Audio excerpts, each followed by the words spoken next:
Joyu Lee, welcome.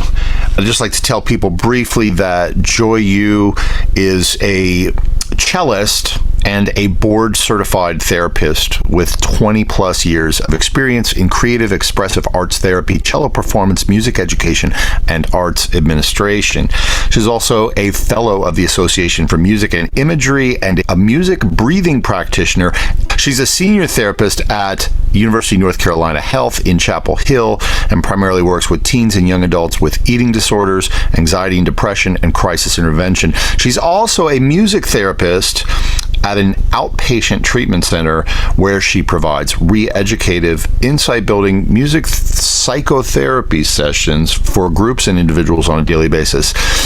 And you can learn more about her at musicandyourmind.com. The same handle applies on Instagram. I want to talk about a lot of stuff with you. I mean, that's a mouthful. So many different types of therapy that you do. It's amazing. I'm so excited about getting to meet you recently at the Bornoff workshop in Kansas City, where you were teaching string teachers about mindfulness and probably other stuff. And first of all, I want to thank you for everything you do. And then I really want to go in the direction of helping our listeners, which are musicians and teachers, to benefit from how they can address their own psychology, whatever the psychological things that might be holding them back from teaching, from doing their careers, from growing in their musical practice, and also to learn about possibly ways they could work in the healing space. So starting with that, what do you think are the ways that musicians can benefit from a greater understanding of their own psychology to improve their musical practice careers and or teaching? What are some top things that come to mind for you? Absolutely. First of all, Chris, delighted to be here. So glad that we got to work together briefly during the Bornoff training and coming into this podcast to talk about mindfulness, talk about music, and all of the connections from one human to the next. That's something that I'm incredibly passionate about. And so coming back to your question about for our musicians and teachers, not just string teachers, but of course I'm a string player, and that's really important to me and my own personal experiences and stories of how coming from performance arts, being a full-time musician and trying to integrate into therapeutic spaces and a lot of trial and errors and twists and turns and what I have learned from all this time. I would say that for musicians, even just talking about mindfulness, because mindfulness nowadays is such almost like this hot topic, this like catchphrase. If you Google it, there's overwhelming articles and workshops, and people can get lost in all of this information out there. I oftentimes explain mindfulness as it's like driving lessons for your mind or your brain.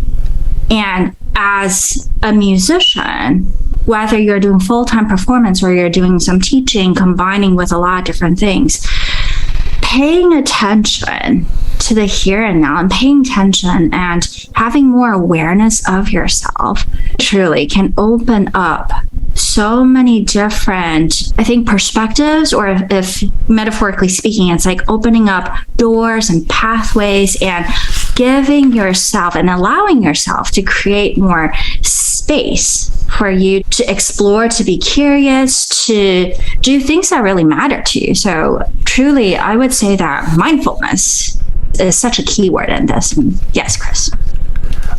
I feel like that one of the things you said, to do the things that are important to you, is one of the things that I've been thinking about recently. It's like the reason that I think of for mindfulness is to take actions where you're blocked. So let's say, for example, people that procrastinate around practicing, or people that are afraid to charge more, or people that are afraid to perform. And these could be actions that we want to take, but we're blocked from doing it. And so I wonder if you could take us through a mindfulness exercise like even possibly with that or something related to that as like the goal outcome. And sorry if I'm not a psychologist, but like, I don't know if I should be like a patient for you or you just riff, you do your thing. And just to help anybody that's listening, I want them to be able to experience you guiding us through mindfulness. Would you be willing to do that? Absolutely. So how about this? Because in the purpose of supporting your listeners, I would say majority of your listeners are teachers and string players or string performers or any artists. Let's just take artists in this like big category.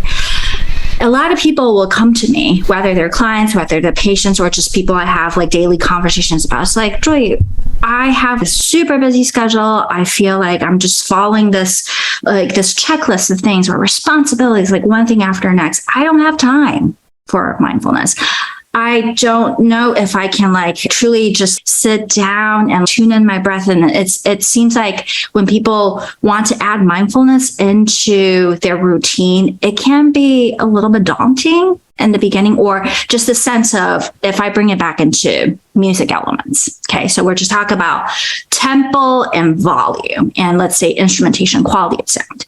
So let's say that your current life routine is like 100 miles an hour, and it's pretty chaotic because maybe you have 3 kids and you work a full-time job and there's responsibilities and you have to take care of your parents and neighbors and all those things.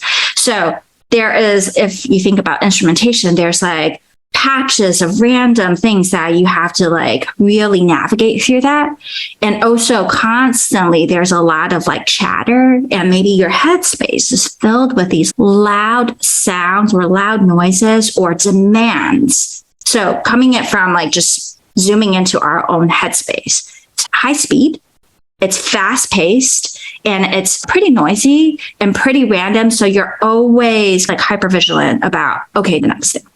So to expect us going from 100 miles an hour going to, okay, 35, there has to be some sort of transition. So it doesn't happen all at once. So let's say that you are a teacher and you have 5 classes back to back, and you have meetings and students are coming to you, and your principal is demanding some things, like you don't have any space to catch your breath. A way to support yourself and add in some mindfulness or self-care into these routines, a lot of times I encourage people to just assess, where can you find a minute? Where can you find like even just 30 seconds to start with? For yourself, you could use music or without music in this, but oftentimes because music, it might be something that we are so familiar with that we're using it for work that actually we don't really encourage ourselves to use that as a resource for us as, let's say, string educators or for performers.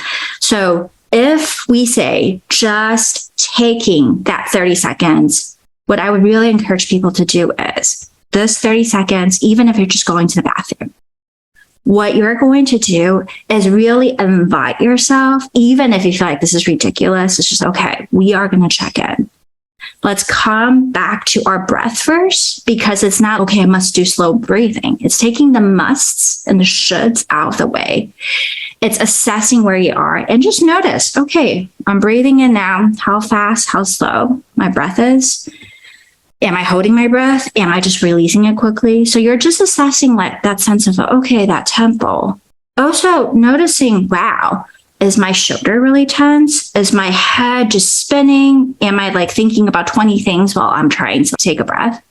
So when you are using this 30 seconds to check in with yourself, you're actually preparing yourself for the next thing, but not thinking about the next thing. You're trying to focus in the present moment, just using your breath. And sometimes, this is some things I do with clients a lot, is if you have songs, music that you just know that once you listen to can like immediately help you focus, you don't need to listen to the whole song. You don't need to listen to a 3-minute piece or a 5-minute piece. If you have time, I really encourage you to take that time. But even if you just have 1 minute, put on your headphones, even if it's in the bathroom, and really let yourself just take that time. Non-negotiable.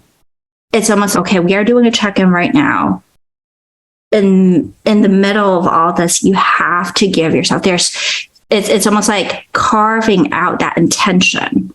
So even if you don't feel the benefits immediately, but it's about truly slowing down the busyness, because we are busy people, and our society really loves to promote productivity, about being efficient, about being working really and working a lot of hours and all those things. But it's about really intentionally making sure that you can ground and slow things down just a little bit and then go to your next thing. So I think this is like a starting point that you can find just 30 seconds or a minute. And truly, it's about quieting and slowing down and starting where you are. It's not immediately, okay, I'm like rushing around and then I have to like immediately stand still. It could be truly that transition. Let's say if you're a runner and you're running super fast, you're like gradually slowing yourself down a little bit so that you can kind of like transition into that next thing that you are brushing towards. Love that. So it prompted an idea for me, which is that I've got my violin here. Actually, this is quite like this. This is a chincello. Cool. And, so it's an octave lower than a violin. Nice. And so I want to ask you if I'm doing it right. Because what I've been doing in a lot of my group classes is guiding people through mindfulness exercises as they practice. So I'm going to demonstrate it really briefly with me being my own guinea pig and teacher. And then I'm going to try to do it for the listeners and then have you correct what I did wrong.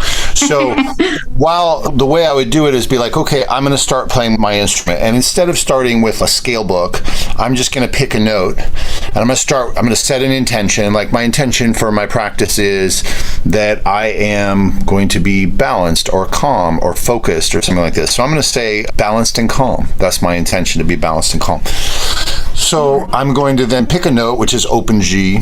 And I'm just going to play the note, and then I'm going to notice, first of all, my breath, which is what I heard you say. Yes. So I'm just noticing my breath, breathing. And then I'm going to change to, okay, now notice my body. So notice my face, notice my shoulders, and then notice other parts of my body. And then I'm going to turn my attention to notice, like, my sound. What does my sound like? Okay. And now I'm noticing the change from up to down bow. Just noticing it. And then I'll go on to continue to bring my attention to other things to notice, which could include either, again, the breath, the body, but then the sound, and then different facets of the sound. And as I do that in my classes, I'll coach people to go through it. I'm going to try it with everybody here. And then you can tell me if I did it wrong or if I did it right. So if anybody here wants to take, is that fair? Is that okay? Absolutely. Chris, what I would recommend is for mindfulness, I really encourage people to move away from the right and the wrong. Even though as teachers, of course, there is like a really great boho and like the things we say, don't do that kind of thing. But if we are coming from a mindfulness for today's purpose, I would really encourage people to think about adjustments, about fine tuning, about what is helpful, what feels maybe a little more tense, a little less tense, what is helpful and what is unhelpful in this sense. So we're going to stop correcting ourselves, but invite ourselves to pay more attention because it's about calm and balance. Awesome. Okay, so I'm going to try it, and it's not going to be right or wrong, but then we're going to see what comments you have. So for anybody that's listening right now, I'm going to take you through, this is me trying to teach mindfulness and getting coached from an actual professional mindfulness teacher. And so I'm going to take you through a mindfulness exercise, and you have the option as a listener, you can take your instrument and you can put it in your hand and you can play, while I give you this exercise, because this is also something I do to help people improvise. Or you can just do it without your instrument. So it's your choice. And if you're doing it with your instrument or without your instrument, then just start by relaxing and maybe close your eyes if you want and set an intention. And that intention could include completing the sentence, I am, which is something I've learned from my yoga teachers. Okay, so you've got your intention. Now, if you have an instrument, you can start to play a note. You can pick any note and you can play that note. And as you play, and if you don't have an instrument, then you're just sitting there. And as you're playing that note or sitting there, I want you to just bring your attention to your breath. That's it. Just notice.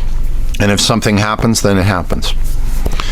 Now I want you to move your attention to your body. So that could include like your shoulders, your neck, wherever there's tension. And if you're playing, then just keep playing that note. And if you want to change a note, you can change the note.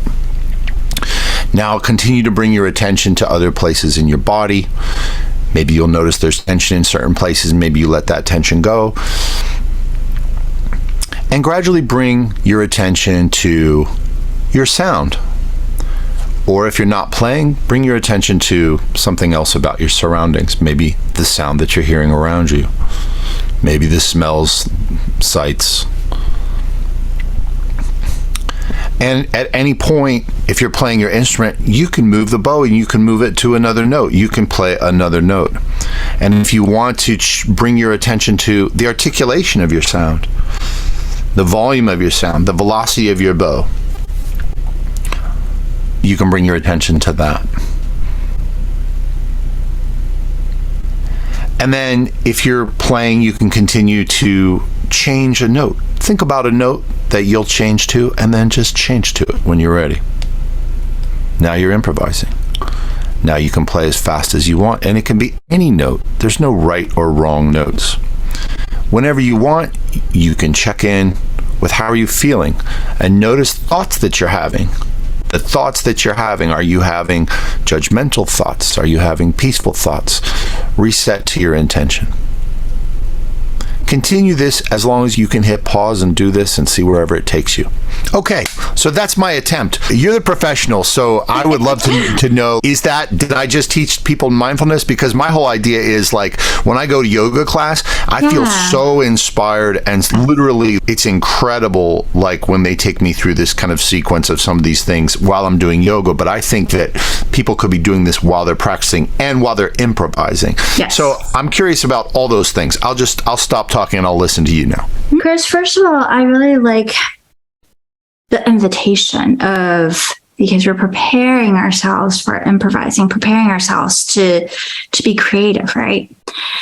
I would recommend to add another step of preparation even before you pick up the instrument. Because let's say that, okay, ideally, I just remember when I was full-time performer playing 10, 12 hours a day, you have those set practice times. It's almost like you have those schedules for yourself. So let's say I'm going to start practicing 9 in the morning and I have my coffee, I have my things, and then I go into the practice room. So maybe before practicing, even if you have a set time, you have a schedule for yourself, or maybe it's just, I have an hour here, let me just pick up my instrument.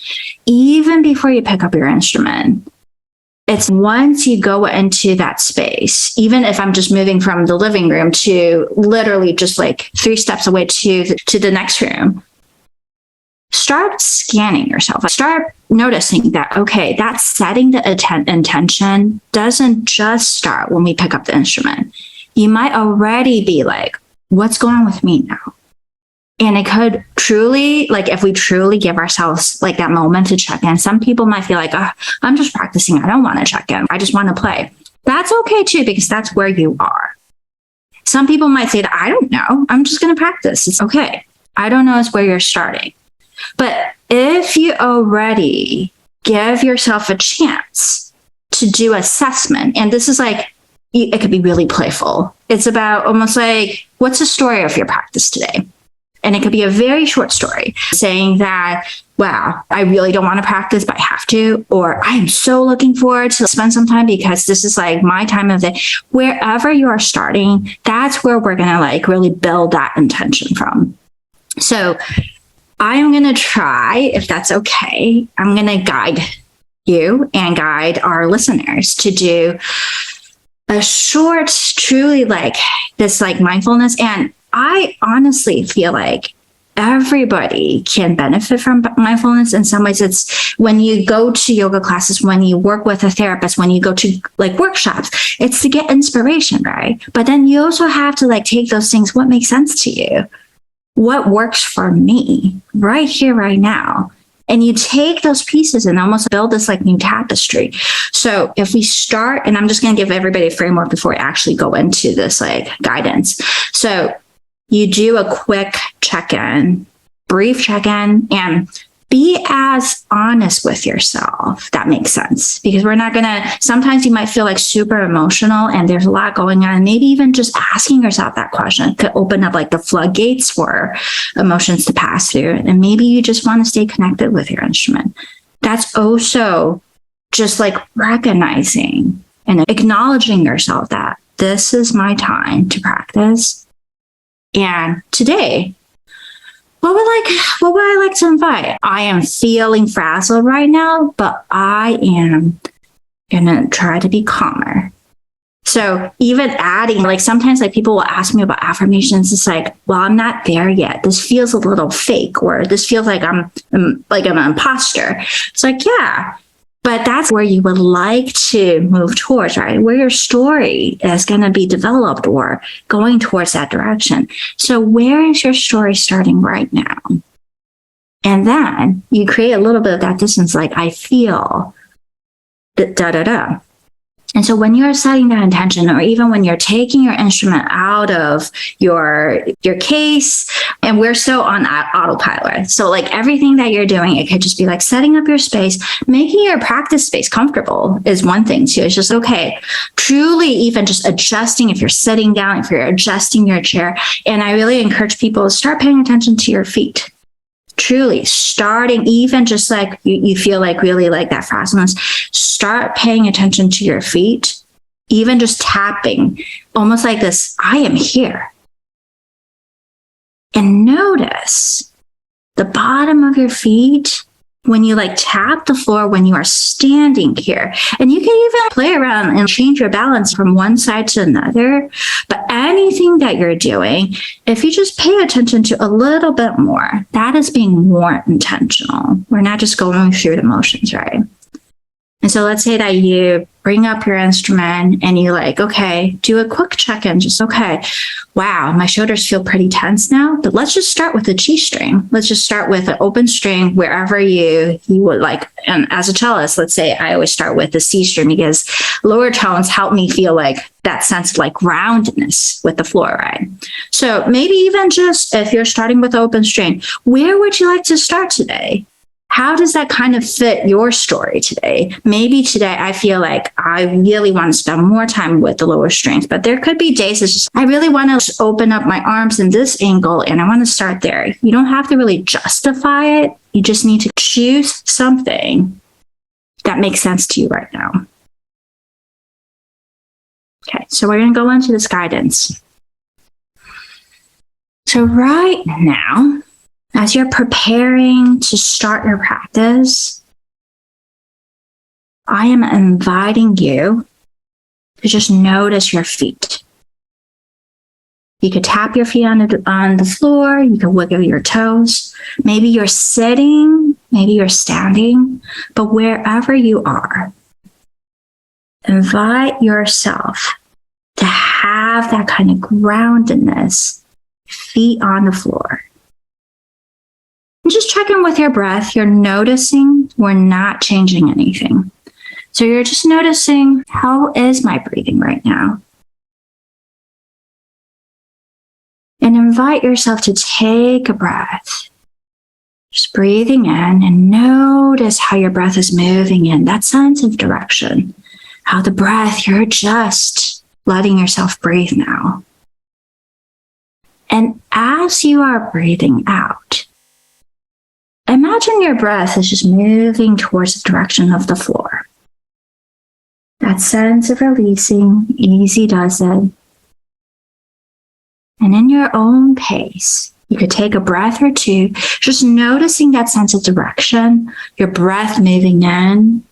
You are the person that's breathing now. And as you breathe out, letting the breath move a little slower, lower, and releasing into the floor. Noticing what is something that speaks to you now, setting that intention. I am inviting a sense of calm into my playing today. You are the person that's inviting this calmness to be part of this experience. And so as you are taking your instrument out of the case, every emotion, just let yourself move a little bit slower, knowing that maybe you are moving really fast now. Just take a moment to slow down just a little bit as you're rosin your bow, maybe tuning. Just give yourself that sense of calm as you're settling. Know that even if you don't feel calm now, that's okay. We're inviting that sense of connection with the calm. And as you place your bow on that first open string, check in with your feet.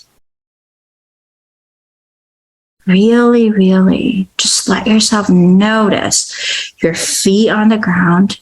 Even if your hand may feel a little shaky, maybe if something feels out of balance, this is where we are starting now.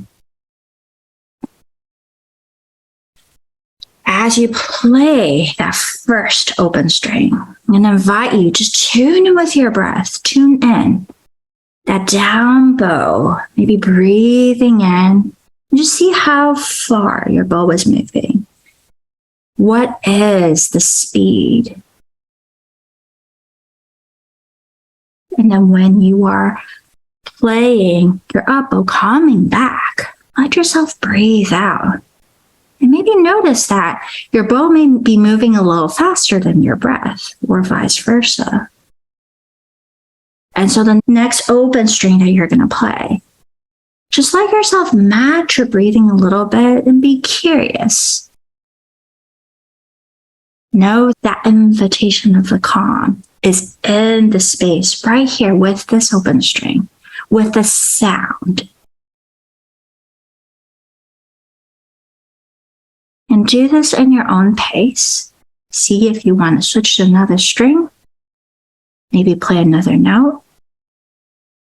And if you feel like this is a little bit too slow for your current state of being, it's not calming, that's okay. This is the time that maybe play some busy sounds, some loud noises.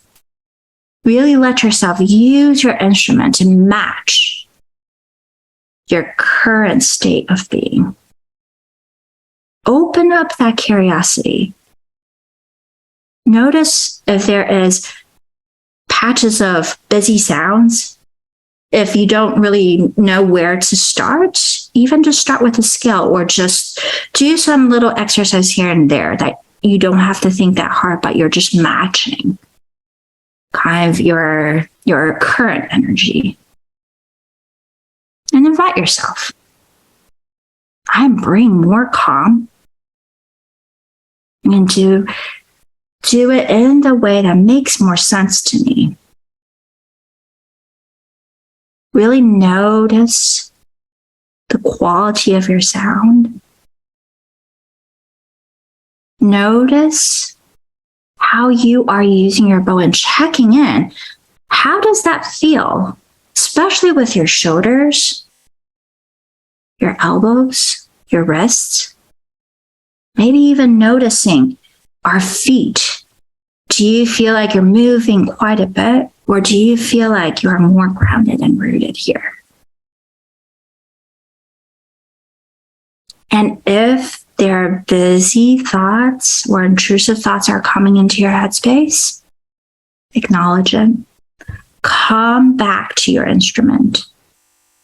Come back to what you are playing. Acknowledge and let those thoughts come and go. You're inviting yourself to come back to your practice again and again. Thank you. Love it. Love it. Thank you. And I want to take a second to thank our sponsors. First of all, Electric Violin Shop. And they are the resource for all things electric strings. Not too far from you, actually. I think Durham, Chapel Hill, North Carolina. I get confused about the geography. But it's electricviolinshop.com. If you go there, if you have any questions about anything related to electric violin playing, electric cello playing, they have a phone number on their website, and you can call and speak to a human during business hours. And that's the best thing about them. They'll literally answer your questions. So go to their website, electricviolinshop.com. Call them at their phone number, get help. Also, our sponsor, Yamaha. Yamaha supports creative string players and all sorts of string players. You can check out the Yamaha Educator Suite if you're an educator. Yamaha Educator Suite. You can also join the Yamaha Educators Facebook group on Facebook. They have a lot of great free resources. And if you do speak to the folks at Electric Violin Shop, make sure that you're looking for an electric instrument. I recommend their violin or cello. So that's for our sponsors. Question about the mindfulness thing. Right now, we were just exploring mindfulness as a means to practice, right? And as I was saying before, like, I'm curious about mindfulness as a way to take actions that we're blocked from taking. I think some people, when they practice, they're blocked around practicing, or they don't make progress, or like a lot of my students, they're like self-conscious to improvise. Yeah. It's like scary to like choose a new note. So to me, I'm interested in mindfulness as a solution for people to take action. Absolutely. And right now we're talking about it in the context of practicing. Why do you teach teachers about mindfulness? Like succinctly, like why did Debbie Lyle at Bornoff want you to teach? Is it just because they get stressed out, or just to help them get less stressed out, or is it for them to get more done? Is it so they don't yell at their students as much? Like, why? I would say that when I started talking to Debbie about mindfulness and any other content of not just teaching mindfulness to clients, but providing in-service for clinicians or other therapists, and constantly having these conversations about what is mindfulness and what is it for. If I bring it back into self-care, but not in like a glamorous self-care way, because a lot of people are like, what do you mean by self-care? It's like, I take my vacations, I try to, schedule these like things. Those are like the big projects that people can do, right? I always talk to people about the not so glamorous self-care that you do for yourself.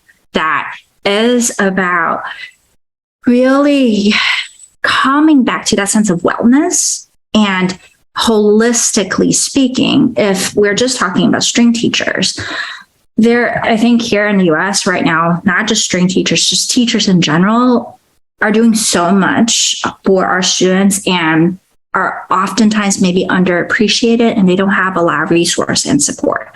So many different levels.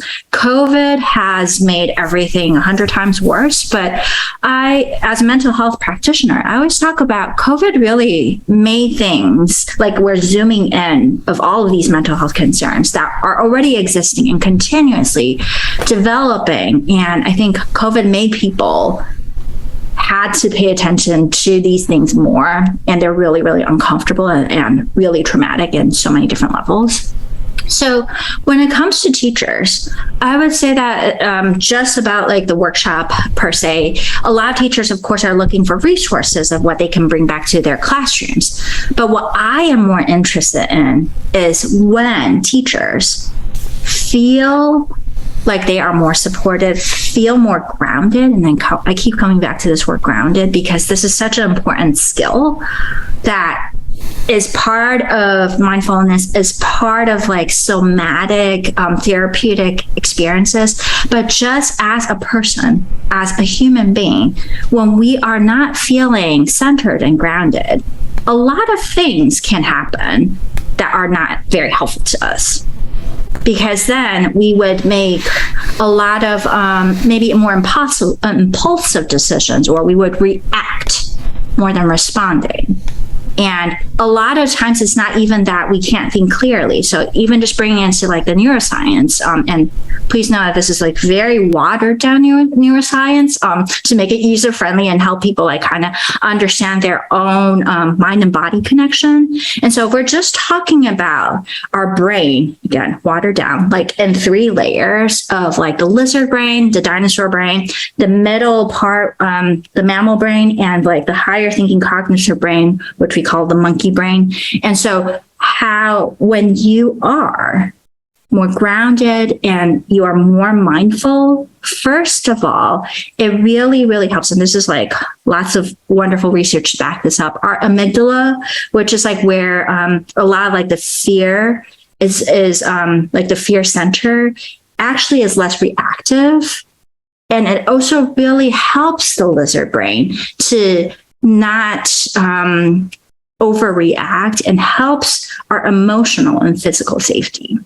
And so I could go on and on and on about like the neuroscience part, but truly the most important thing is like when teachers have more tools about being more mindful about self-care, it's less reactive to fear. It's less reactive to all the uncomfortable emotions.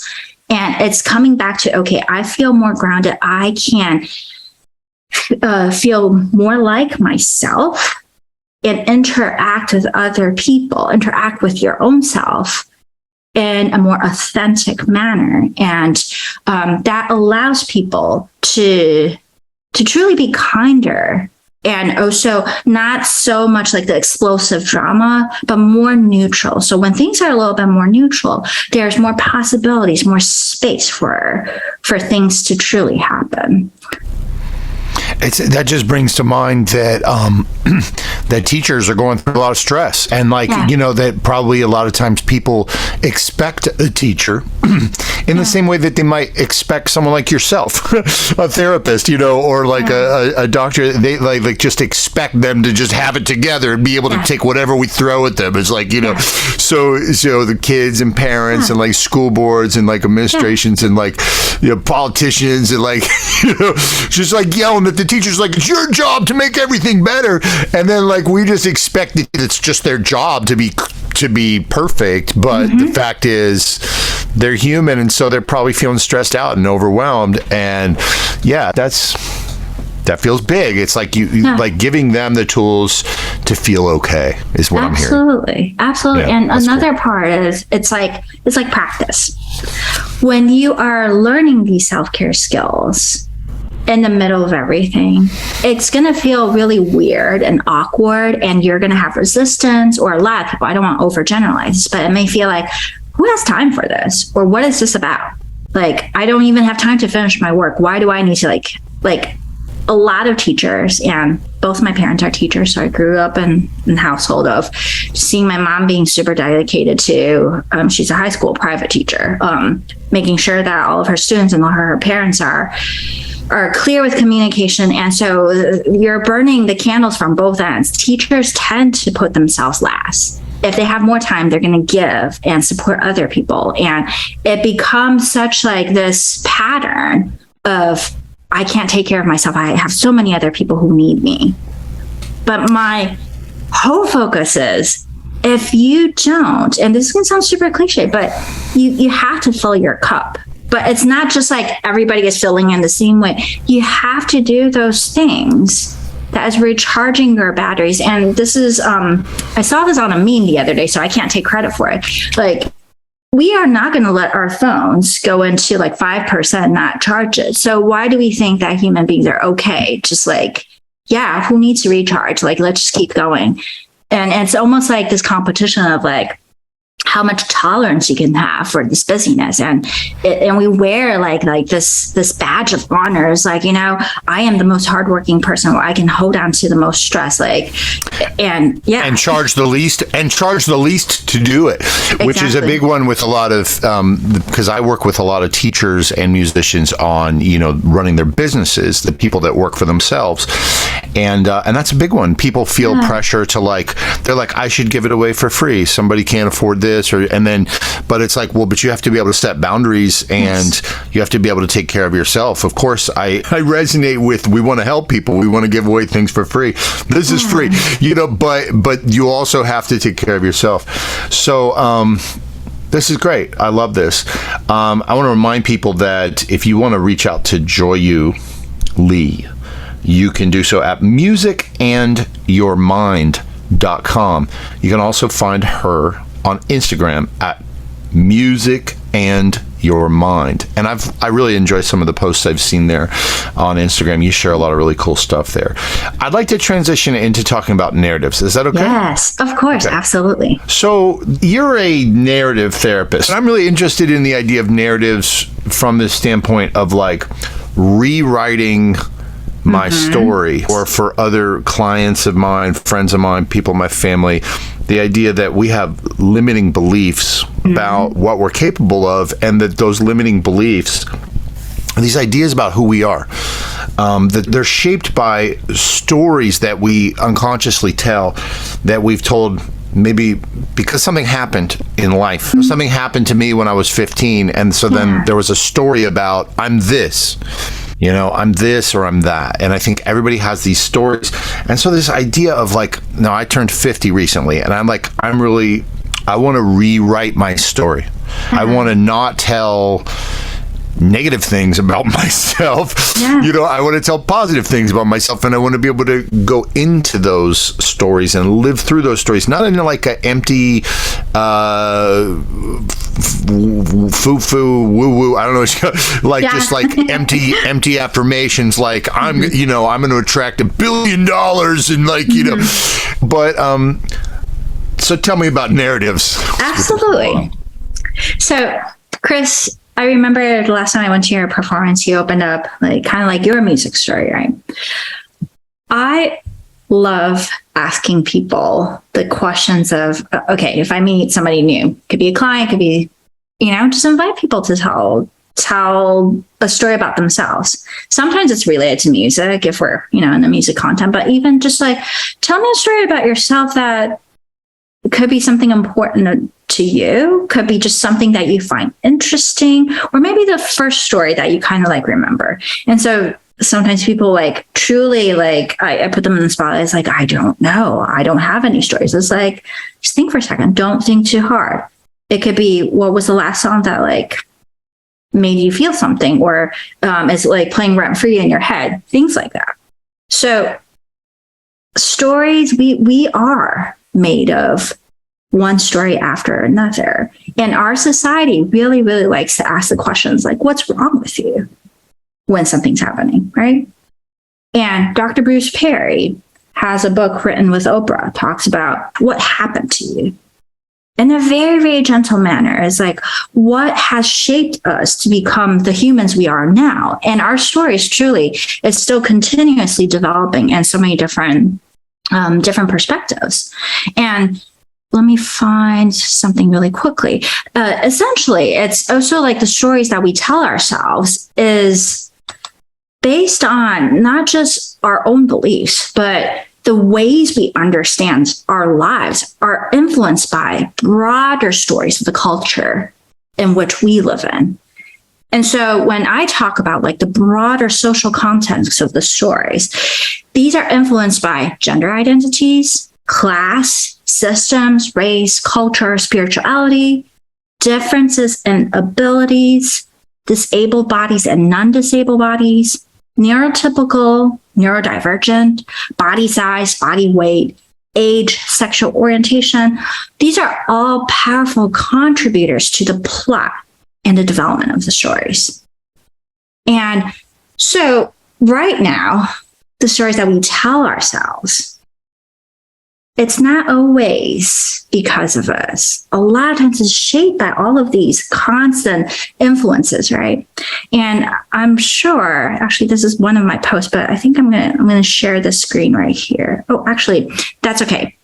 I'm just gonna talk about our dominant stories. Let's say between the years of life, days, week, month, year. So Chris, You're turning 50. So let's say that, if we're looking at this diagram, this is like the years of your life, and this is like the events. And let's say it's like stars. There's so many things that has happened that in everyday life. Some things that we really, really hold on to and we remember, some things that just happen and maybe we just forgot what we're not paying attention to. So maybe once upon a time when you were younger, or at one point something happened, or maybe some series of things happened that somebody collectively decided that, okay, this is Chris's story right now. And Chris, you mentioned, like, let's say 15, something happened or lots of things happened. Okay, so there is like this very significant mile marker, and I'm using quotation marks, is because who gets to decide? Who has the power to decide what are your stories? Is this really your story? Is this the story that other people decided for you? And so let's say that a significant event or certain things gave this incident more power. And so it's almost like then, because of human beings, our brain is always like anticipating what might be happening, or, like those sayings, like we only listen to what we want to listen to, or we see what we want to see. So that later on, maybe certain events and stories get highlighted and gain more power and becomes this dominant story. And then it's linked. So let's say that there are other very important things happening, but because it's not relevant to this dominant story, so it kind of gets written off. And you as a person, this dominant story might just become like, you get convinced too, we do, that this is the story of my life, whether you feel this is truly authentic to who you are as a person or not. And in narratives, we have like all of these processes and really exploration about being curious of the other, other things. So through deconstruction, we highlight possibly the other things that matter to you, that are interesting to you, that are that you are more curious about, and then link those things, becoming like alternative stories.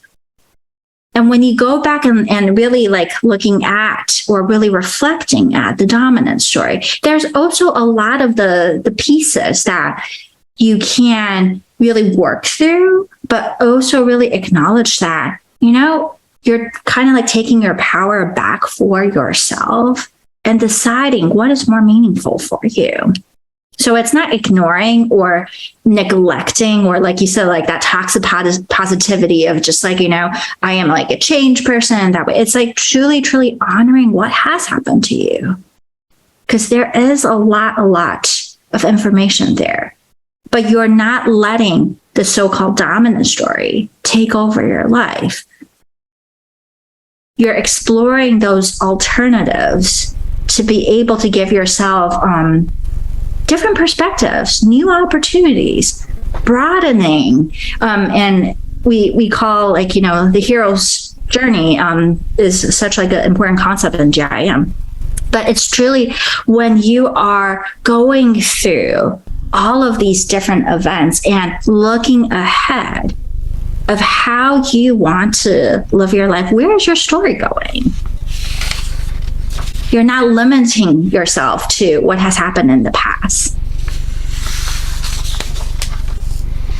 Yeah, it comes up for me that, and you just mentioned GIM briefly, which I want to get into, which is guided imagery and music. Yes. And it's that's what GIM stands for. And this is kind of a lesser known, I'm sure it's lesser known, but it's a music centered, consciousness expanding transformational therapy developed by Dr. Helen Bonney. And so you're someone who has gone through extensive training and able to do this very particular type of therapy. And I don't want to get into it too heavy today, but I do want to make sure that people understand a little bit about it. And you were just referencing this hero's journey and saying that is a part of something that is dealt with a lot in guided imagery and music therapy, which you do. And the way I understand it, people come to you and you will play music and then guide them through a process where they're talking about the images and the stories that they experience. Is that more or less true? Yes, absolutely. So guided imagery and music is a form of music psychotherapy. So in a traditional one-on-one therapist client session, it can take place between an hour and a half to 2 hours. But it's almost like there are 4 parts in this. The first part of the session itself is very similar to traditional psychotherapy. I talk to my clients. We assess what they're bringing into the session. And this is not just for people that are dealing with mental health concerns. This is also for people who are really interested in growth and wellness and self-exploration. That's a really big piece, is okay, I am curious to see how I can continue to grow and cultivate more awareness for myself. So I'm not just staying stuck in my everyday routine. So this first part, it could be maybe 20 minutes, maybe 30 minutes, depending on how serious things are. It is truly me assessing what's going on with my client. And depending on what the client is experiencing, I use the assessment to choose music programs that we're going to use for the day. And currently, so there's several programs that Dr. Helen Bonney when you say program, though, you mean like a playlist, right? Yes, and each playlist or program is between 30 minutes to 40 minutes, and it is using different sequences of music. Currently, it's majority classical music because it was developed in the 70s. And the reason why it was primarily using classical music is also because of the instrumentation, because of the possibilities of the storytellings and the music itself that can activate and stimulate different responses. And when I talk about responses, it is a full body response. It's not just, when the music is playing, what you are visualizing. Some people are very kinesthetic focused. They may really sense that there's movement in the body, or music can allow you to almost go to a different time and place. I call it time travel.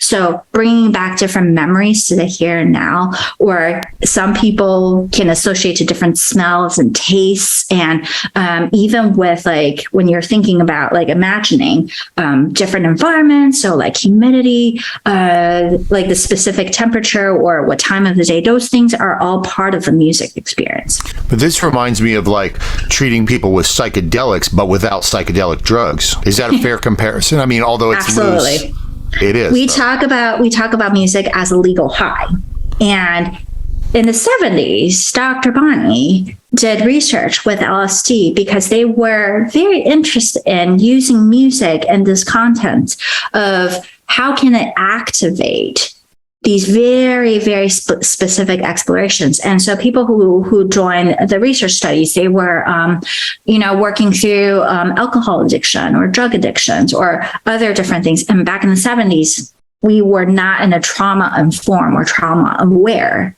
generation. And so back then, they didn't realize that, wow, this actually really, really supports people working through trauma. So this is more of the recent research and discovery.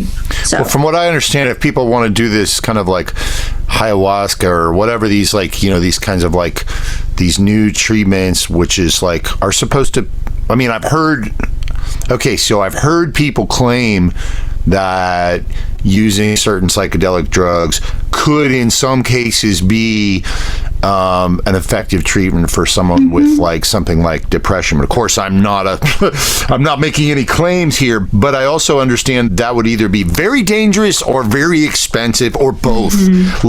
People would have to go to I've heard of people going to South America and and spending lots of money and then still having very dangerous experiences, right? So I can only imagine that it's just a fraction of the danger and expense. Well, there's probably no danger, pretty much, and expense if they wanted to come to you and see if something like this, guided imagery and music. So that's really interesting. Now, can I just ask a couple really quick points of clarification? Absolutely. So, psychotherapy, is that the same as psychoanalysis or not? Yes or no? So when you bring music into psychotherapy. No, but just psychotherapy. I just mean, I'm just asking a question, like, because I've been confused about this, because there's psychoanalysis, which I thought was Freudian. So what is psychotherapy the same thing or not? There are overlapping parts in the process. So let's say that a psychotherapist, people will always be like, what does a psychotherapist actually do? So there's a lot of different modalities. A psychotherapist, like the talk therapy, is we are treating people for emotional and mental illnesses, right? So in some ways, the psychotherapy portion, it is about, like, going in depth of recognizing patterns, exploring things, like really highlighting different things that are going on with the client. And so let me think about this for a second, because, like, what exactly does a psychotherapist do? It can in some ways, it overlaps with, it's similar to counseling. So psychotherapy is deeper, more in depth, and then addresses the underlying causes of the problems, and also helps the client to solve them. I'm sorry, but is counseling the same thing as psychoanalysis? So I'm just confused about terms. So you just said the word counseling, and I'm assuming that you were substituting that from my question, which is psychoanalysis. Typically, if I reach out to a counselor, they are a licensed psychoanalyst. Is that the right word? Yes, and they're a counselor, so I'm just trying to get clear on it. It's a different kind of counseling, of which there is some overlap. Is that correct? There is some overlap, and because I want to be, like, really mindful of how I'm explaining it, because I'm not a counselor, but the scope of practice for counseling, there are similarities between psychotherapy and counseling, or some counselors are psychotherapists. And a lot of this has to do with licensure and how they are categorized and which practice, scope of practice they belong. Cool. That's fine. I don't need to. I don't need to understand it. But I understand. It's what I mean to say is I understand it's kind of complex. But it's fascinating to me that and also, it's just to be clear, like, it seems like you do a lot of types of therapy, and I'm not even going to ask what they all are. People can reach out to you directly, and they can learn more. But this thing about guided GIM, guided imagery and music, is a particular type of therapy that deals with explorations of consciousness, and it just helped me put it together when I made this comparison, I guess. And you kind of validated that there was, it's like psychedelics without drugs, kind of, it's like similar in that way. So it's fascinating, and I think it's also fascinating. Well, I wonder about your narrative and your journey that got you into doing all this, because I can only suspect that part of the reason you're interested in psychology, similar to me, is that you're trying to do your own work of writing a narrative, or of freeing yourself from whatever narratives, older narratives or limiting narratives, and I don't know that to be true, but I'm kind of wondering that. And so to bring it back to the narrative, is that true for you, or would you like to say anything about that? How this is related to narrative and the work that you do with people, which I think I talked about earlier. I read here you work with a lot of teenagers who have all kinds of things they're struggling with, are in crisis. You work with people in other demographic situations. You teach teachers. How important is this to you as far as helping people rewrite their narrative, and how did you come into this? So I truly feel like this is my life's work. And I know that sounds incredibly cliche. My, statement of why I do what I do, that I truly like wrote down as like, I guess my why is to listen, empower, and amplify individual stories so that together we can find meaning and true belonging. So reflecting on my own journey, as a kid, nobody in my family is a classical musician. My parents love music and appreciates music, and they're very creative people. But I don't even really know how I got started. I just know that like I really loved the piano when I was a kid. And at the time when I was 5, we were super, super, super poor. We were living on like, pennies and like food stamps and all that. So asking for a piano is like mission impossible. But my mom, being the creative person she is, created the first paper keyboard for me. So she drew a paper keyboard. I think she even like measured it out so it would like be very similar to the actual keyboard so I could learn the notes. And I love telling this story because I think that was just such an example that stayed with me. One of those stories, right? That imagination is so important. Being curious is so important in shaping any practice. And so fast forward, I think we got like a piano from a garage sale, and there was a neighbor who like offered me lessons for like a really cheap fee. And I just really, really loved practicing from a young age. And that was when my family was in the US. My dad was getting his degree here, doing a PhD in civil engineering. So we moved back to Taiwan, which is where I'm originally from. And I just remember at that time, I had probably the worst adjustment issues ever. I was at that age that I was like old enough to know that I don't really fit in, but still very young that, my mom wanted to keep the family together. She didn't want me and her to be in the US, and my dad like being in Taiwan for all sorts of reasons. And so I joined the school orchestra, not knowing much. Just I played violin for fun and then decided that cello was exactly the same thing. And my teacher was just like, it's not, but sure, we need cellists. So I started playing cello, and I think it was just like orchestra gave me, or music and stories, because I love reading. No matter where I go, like reading has always been part of my just who I am and what I always do. I'm always reading. So I think music and stories has truly like saved my life in some ways, because no matter what I'm doing, there's always a sense of belonging. And I was really fortunate to have really great teachers here and there. And there's like a lot of twists and turns in this, but to be part of the classical music world in Taiwan is, at the time, I think nobody really thought that I could do it, because I have no history background, no backup support. My family is very modest, like, and this is like in the 90s in Taiwan.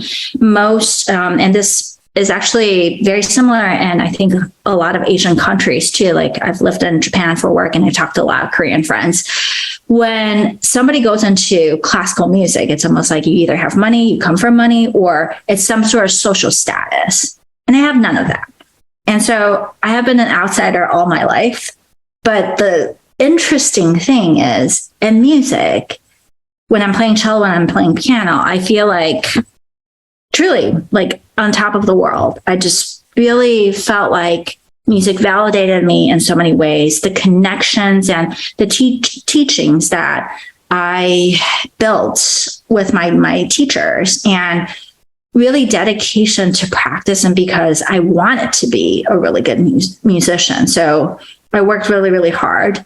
But I also knew that just working hard is not enough, because it's also about opportunities, about networking, about connection. So I think at that time, I was just believing that, okay, if I work hard enough, I could get a spot at the table. And I think with a lot of support from truly my private teachers, I was enrolled in the best high school, the best college for music education, for performance, actually. In Taiwan, it's called music education, but it's for performance. And even then, I still felt like an imposter, truly. Just maybe it's just like dumb luck that I, got into a grade school, dumb luck that I won competitions or things like that.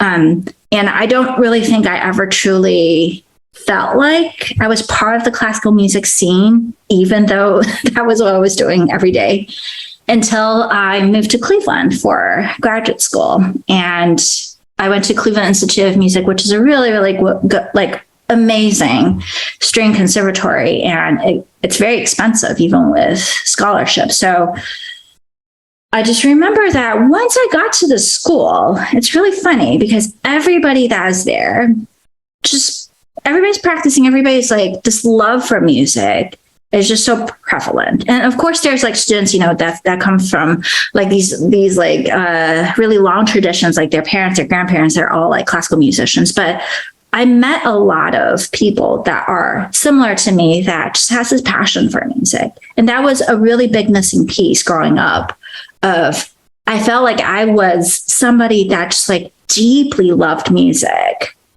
And I don't necessarily have all the resources, but this love for music is what motivated me to keep going.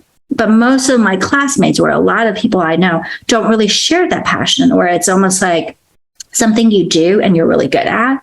And I think there was always that disconnection of why this is so important to me. And, between graduate school and then getting a job in an orchestra in Japan, I continued to ask those questions like, what is music to me? Why is this so important to me? What connections do I want to continue to build? And so when I went into music therapy, it was really, I think, asking those questions of what more can I do with music? And I love performing. I still do. I think truly, if I reflect back, when there's a full house and you're performing Mahler and you're like, you have a seat on the stage and just playing such great music with people, that exhilaration of being able to perform and people attending live concerts, live music, there's something that's just beyond words.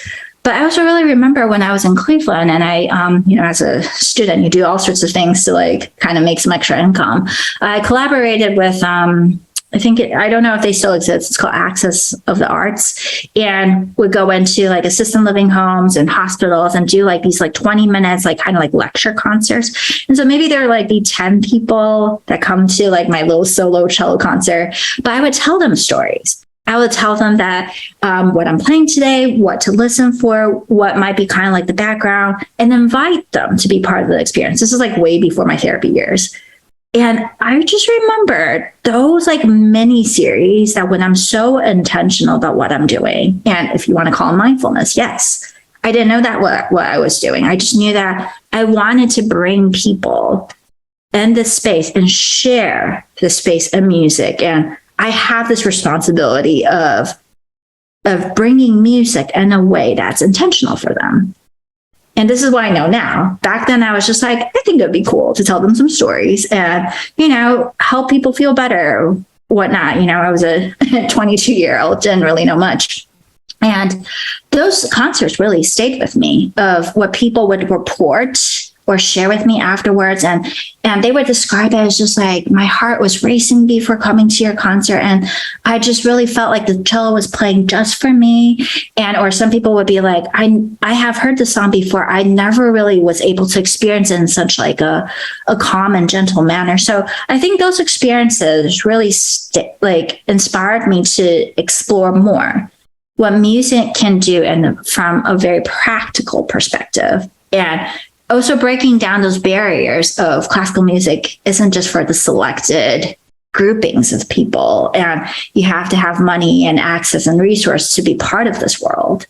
I truly feel like classical music, because it has such a long tradition and because there was limited access for some folks. And I just think about my dad he comes from this tiny rural country, like little town in the mountains in northern Taiwan. So there's mostly like folk songs and then, the traditional instruments. But my dad, I don't know where he was just like a very curious person. So he would listen to some like different CDs and he'd just like appreciate classical music because it probably sounded good and felt good while he was listening to it.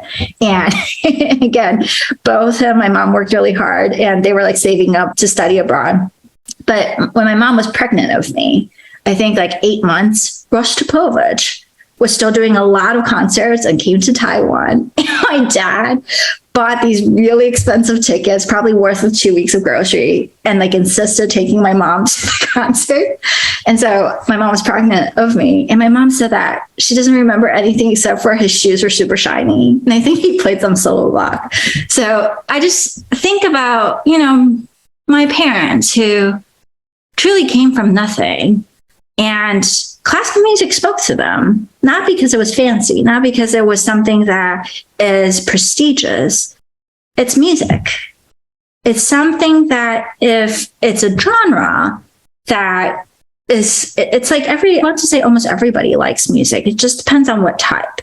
And maybe you don't like classical music because you weren't exposed to, or maybe you didn't have an opportunity to try it out or to experience it in a way that didn't feel so intimidating or didn't feel like you had to like dress up and look really nice and not clap in between movements and stay still for an hour. And don't get me wrong, I love going to classical music concerts, but I also really feel like there's so many different ways to bring classical music into people's lives. And that's really how I found GIM. Like my first semester at Appalachian State University in Boone, North Carolina, my mentor, Dr. Kathy McKenney, who is the music therapy director at App State, she is a very important researcher and clinician in the GIM world.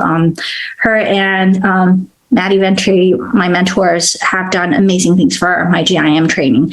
But I just remember taking a class, it was music therapy intro, reading journal articles about just different therapy practice. And this was a specific article talking about GIM and the power of healing, working with somebody that had a terminal cancer diagnosis. And what caught my attention was they were describing Haydn cello concerto, second movement, the C major one, which is like every cellist in the classical music, training, you would learn that piece at one point or the other because it's like standard repertoire. And just the description of how this woman was experiencing this music and, like this therapeutic process of holding a conversation with her therapist, guiding through her self-exploration of grief, of loss, and promoting healing.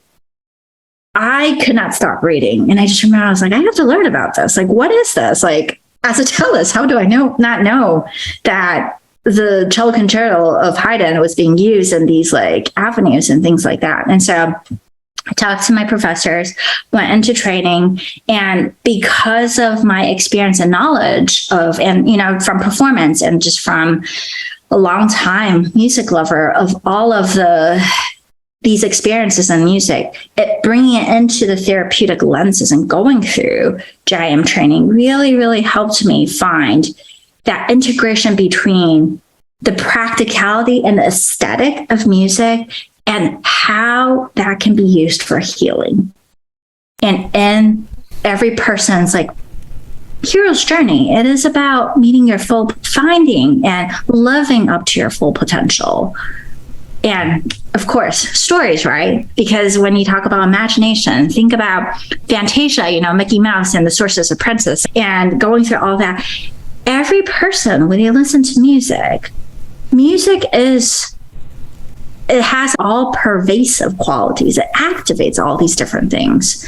You can relinquish or let go some of your control a little bit easier because of the music, or you can release and work through intense emotions and having opportunities to redirect and restructure different personal experience through the support and through the help of music.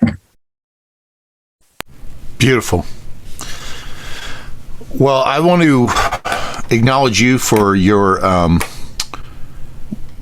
articulation, your beautiful articulation and unique articulation of so many concepts and stringing them together in beautiful narratives. I want to acknowledge you for your passion for reading and music and knowledge that keeps you, constantly learning new modalities and, all the certifications that you bring together in an incredible confluence of skills that you have. And acknowledge you for the service that you provide so many people as a therapist, as a musician too, and just acknowledge you as being an inspiration. I think it's, people that hear your story, will be really inspired. I'm really inspired by you. So I just want to thank you for that. Yeah. And I want to mention again that I get to thank Yamaha for supporting Creative String Players and supporting the Creative Strings podcast. If you go to Support Ed, Yamaha Support Ed, just look it up. That's as in support education. Great resources for teachers and anybody in music education, free resources from Yamaha. And Electric Violin Shop, who has supported us through all 52 episodes now, electricviolinshop.com. Get their phone number. You can call them and you will find a human being to talk to you during business hours. In North Carolina, business hours. For people who want to find Joyu Lee, go to musicandyourmind.com. musicandyourmind.com, or find her inspiring posts and follow her on Instagram, same handle, Music and Your Mind, and reach out to her. I can testify that she will respond to your email. and I'm sure that she could help guide you in more ways if you want to learn more about any of the stuff that we've talked about today. Is there anything you'd like to add? Yeah, Chris, thank you so much for sharing this space and inviting me to talk to your listeners. And I hope everybody who is listening to this podcast, just be kinder to yourself. Truly, truly. I think we've talked about mindfulness, we talked about grounding, we talked about stories, we talked about therapy, all of these things. It's about truly coming back to you and giving yourself opportunities to be curious about life and to give yourself the permission to feel all the different things too. So thank you. Beautiful. I love that. Okay, everybody. Well, I will see you on the next one. You can learn more at christianhouse.com or creativestrings.org. Find out about all of our free programs, more podcasts, guided practice sessions, learn about improvisation, entrepreneurship coaching, teacher training, and more. Feel free to reach out to me anytime, chris@christianhouse.com, and we'll see you on the next one. Thanks again, Joyu. Thanks so much, Chris.